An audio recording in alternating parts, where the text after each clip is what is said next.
안녕하세요, 써니즈입니다. 오늘은 얼마 전에 소개해드렸던 다큐멘터리 디렉터 박지연님의 책 참 괜찮은 태도에서 저자가 어떤 순간에도 사람을 수단으로 대하지 말아야겠다고 느끼게 된 에피소드를 소개해드릴게요. 언제부터인가 암 환자들이 자주 찾는 숲이 있다. 바로 편백나무 숲이다. 편백나무는 침엽수 중에서도 가장 많은 양의 피톤치드를 뿜어내는 나무로 유명하다. 피톤치드가 많은 곳에서 산림욕을 하면 기분이 상쾌해지고 면역력이 높아질 뿐만 아니라 암 치유에도 효과적이라고 한다. 그러다 보니 전남 장성의 충령산 편백나무 숲에는 현대의학으로는 치료를 기대하기 어려워 마지막 방법으로 자연 치유를 택한 암 환자들의 발길이 끊이지 않는다. 그들을 치즈하기 위해 충령산을 찾아 곱게 솟은 편백나무들이 울창하게 자라고 있는 숲을 보고 있자니 참으로 놀라웠다. 이 엄청난 숲을 만든 게 오직 한 사람의 노력 덕분이었기 때문이다. 임종국 선생. 그는 한국 전쟁이 끝난 뒤 폐허가 된 충령산에 자신의 사비를 몽땅 털어 편백나무와 삼나무 253만 그루를 심었고 죽을 때까지 이를 가꾸는 데 바쳤다고 한다. 사람들은 그에게 왜 쓸데없는 일을 하느냐고 했지만 그렇게 평생을 바쳐 가꾼 편백나무 숲은 지금 많은 이들을 살리는 숲이 되었다. 그런데 촬영이 시작부터 난관에 부딪혔다. 암 환자들이 이런저런 이유로 방송 출연을 꺼렸기 때문이다. 그들은 삶의 마지막을 조용히 보내며 치료에 전념하고 싶을 뿐 괜히 방송에 나갔다가 오해나 불필요한 주목을 받고 싶지 않다고 했다. 다큐멘터리 3일이라는 방송 프로그램은 4-5명의 VJ가 하루에 각자 서너 명의 주인공들을 만나고 그들의 3일을 담아낸다. 그런데 프로그램 원칙상 사전 섭외 없이 현장에서 만나는 사람들 중 주인공을 찾아야 한다. 한마디로 현장에 가기 전까지 어떤 사람의 3일을 담게 될지 모르는 채로 움직이는 것이다. 게다가 3일, 즉 72시간 동안의 취재가 원칙이다 보니 무조건 그 시간 내에 인생의 희로애락을 담아내야 했다. 그래서 매번 촬영에 나설 때마다 행운이 찾아오기를 기도하는 심정이었다. 편백나무숲 촬영 첫날 밤, 우리는 각자 촬영을 마치고 회의를 했다. 다행히 마음을 열고 촬영에 협조해준 사람들이 있어 그에 대한 이야기를 나누었다. 그런데 충령산에서도 인적이 드문 깊은 숲속에 들어가 생활하고 있는 암 환자들을 만나보겠다던 담당 PD와 VJ는 딱 한 사람만 간신히 인터뷰를 하고 돌아왔다고 했다. 보통 VJ 한 명당 하루에 서너 명은 만나야 프로그램이 안정적으로 구성될 수 있는데 분량에 차질이 생긴 것이다. 그런데 담당 PD는 별로 불안해하는 것 같지 않았다. 심지어 내가 섭외한 사람들 이야기를 했더니 이렇게 말했다. 지연아, 그분들 예쁜 모습 많이 찍어줘. 그들에게 어떤 사연이 있는지, 어떤 이야기를 방송에 담을 생각인지를 묻는 게 아니라 그들의 지금 이 순간을 예쁘게 담으라니 도대체 무슨 생각인지 알 수 없었다. 다음날 아침 촬영을 나서는 길이었다. 담당 PD가 전날 같이 움직였던 VJ에게 어제 갔던 그 숲으로 다시 가자고 했다. 나는 당연히 어제 만난 암 환자 말고 다른 사람들을 설득하러 가나 보다 했다. 그런데 PD가 의외의 말을 꺼냈다. 어제 촬영팀이 예고도 없이 찾아간 터라 혹시 그들의 마음을 불편하게 한 건 아닌지 마음이 쓰여서 안 되겠다는 것이다. 그러니 다시 찾아가서 괜히 마음 불편하게 만들어 죄송하다고 말하고 마음 편히 지내길 바란다고 전할 생각이라고 했다. 나의 일이 중요한 만큼 내가 만나는 사람의 인생도 중요하다.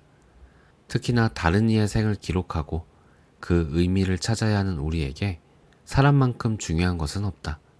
그런데 어쩌면 나는 언제부터인가 사람을 방송 아이템으로만 대해온 건 아닐까? 프로그램을 잘 찍는 것도 중요하지만 출연자들에게 방송이 어떤 의미로 남을지, 촬영 때문에 불편한 건 없는지 먼저 살폈어야 했다. 그 어떤 순간에도 사람을 수단으로 대해선 안 되기 때문이다. 내가 섭외한 사람들만 해도 그렇다. 말기 암 환자에게는 내가 촬영한 모습이 마지막 기록일 수 있다는 생각에 PD는 최대한 예쁘게 찍는 걸 우선으로 하라고 말한 것이다. 다행히 아직 촬영이 남아 있었고 나는 PD의 말대로 촬영을 허락해준 암 환자와 남편의 자연스러운 일상 속에서 새어나오는 예쁜 모습을 많이 찍을 수 있었다. 방송이 나가고 나서 시청자로부터 암 환자를 응원하는 글들이 쏟아졌다. 그때 나는 배웠다. 일을 잘하기 위해서 사람을 이용하거나 괴롭히지 않고 사람을 배려하면서도 충분히 좋은 방송을 만들 수 있다는 것을. 그러니 아무리 일로 만난 사이라 할지라도 일을 잘하고 싶다는 욕심에 사람을 수단으로 대하면 안 된다. 일도 결국 사람이 한다는 것을 잊어서는 안 된다. 일보다 사람을 앞에 두어야 하는 이유다. 에피소드 하나 더 소개해 드릴게요. 왜 정작 나한테는 그 말을 못 해준 걸까? 3일 동안 경복궁에 오가는 사람들을 촬영하고 있을 때였다. 오래전부터 한복을 입고 경복궁을 거닐어 보고 싶었다던 한 자매를 만났다. 한복까지 입으니 시간 여행을 해서 진짜로 조선시대에 와 있는 듯한 기분이 든다는 말에 내가 물었다. 만약에 길거리를 걷다가 그 시대의 또래를 만난다면 그들이 어떤 말을 해줄 것 같아요? 밝은 표정으로 신나게 말하던 자매는 잠시 생각에 잠기는 듯 보였고 잠시 후 언니가 먼저 이렇게 말했다. 잘하고 있다고요. 그러더니 울컥했는지 눈물을 흘렸다. 잠시만요, 왜 이러지? 하며 눈물을 훔쳤지만 금방 진정이 되지 않는 듯 한참 동안 말을 잇지 못했다. 얼마나 잘하고 있다는 말이 필요했으면 울컥할까 생각이 들었다. 그때의 기억을 다시 떠올리게 된 건 한참 뒤 인형 병원을 취재할 때였다. 다 해진 낡은 인형을 수선해주는 곳이었는데 마침 어릴 때부터 함께한 햄토리 인형을 수선하러 온 대학생을 만나게 되었다. 햄토리 인형은 보기에도 너무 낡고 해져 있었다. 하지만 20년 넘게 햄토리와 같이 웃고 울다 보니 너무 정이 들어 버릴 수가 없었다고 한다. 그래서 예전의 모습을 되찾아주고자 인형 병원을 찾게 되었다고 했다. 특히 최근에 입사 지원했던 곳에서 불합격 문자를 받고 나서 햄토리를 보며 많은 위로를 받았다고 했다. 나는 그녀에게 물었다. 햄토리가 어떤 말을 해주었나요? 그러자 그녀는 말을 잇지 못하고 눈물을 애써 참는 듯 고개를 돌렸다. 잠시 후 그녀는 호흡을 고르며 말했다. 그냥 힘내라고. 같이 있을 테니까. 불합격 문자를 받고 얼마나 속상했을까. 하지만 그녀는 애써 괜찮은 척 했을 것이다. 주위 사람들에게 걱정 끼치고 싶지 않아서일 수도 있고 그까지 실패해 마음이 무너져 내릴 정도로 약한 자신을 들키기 싫어서일 수도 있다. 하지만 실은 괜찮지 않았던 것이다.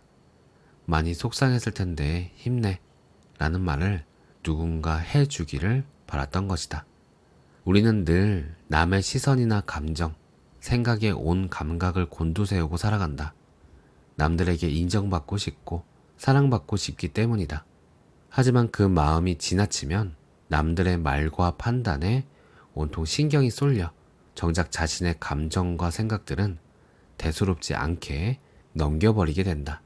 남들에게는 좋은 사람일지 몰라도 정작 내 마음을 돌보는 데는 인색한 사람이 되어버리는 것이다. 왜 남들에게는 잘하고 있어? 힘내 라는 말을 잘 하면서 정작 나 자신한테는 그 말을 못 해주는 걸까?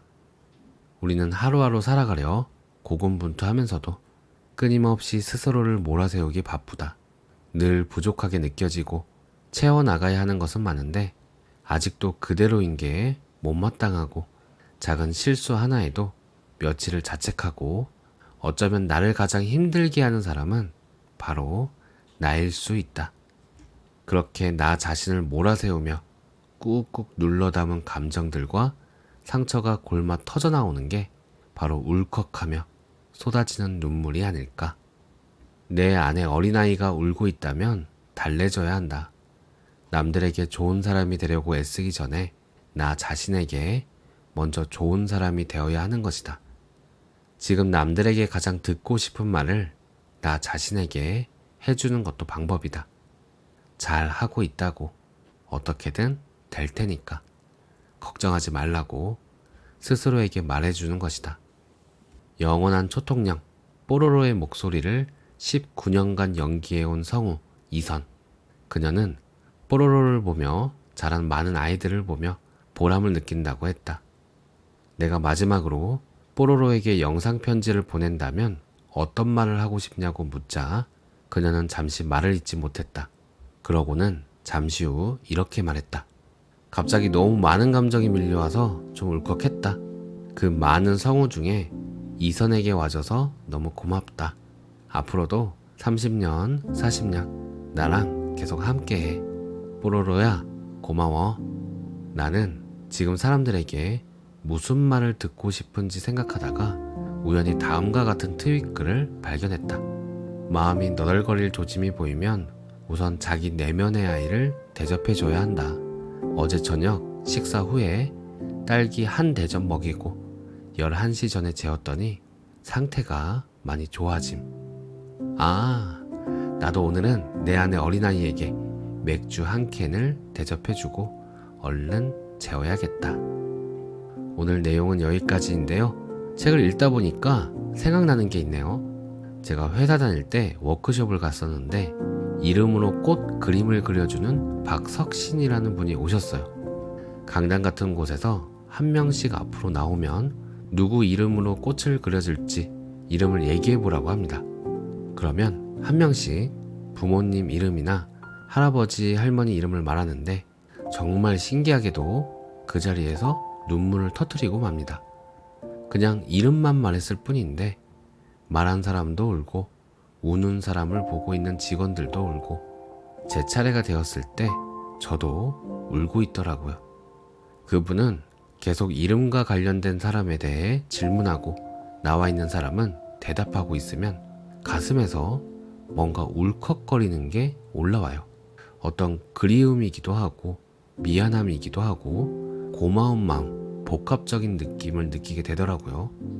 그 짧은 시간 동안 이름을 꽃으로 그림을 그려주는데 액자에 넣을 수 있도록 해서 주더라고요. 다음에 기회가 되면 인터뷰하러 한번 가야겠습니다. 오늘도 평안한 하루 되세요. 감사합니다.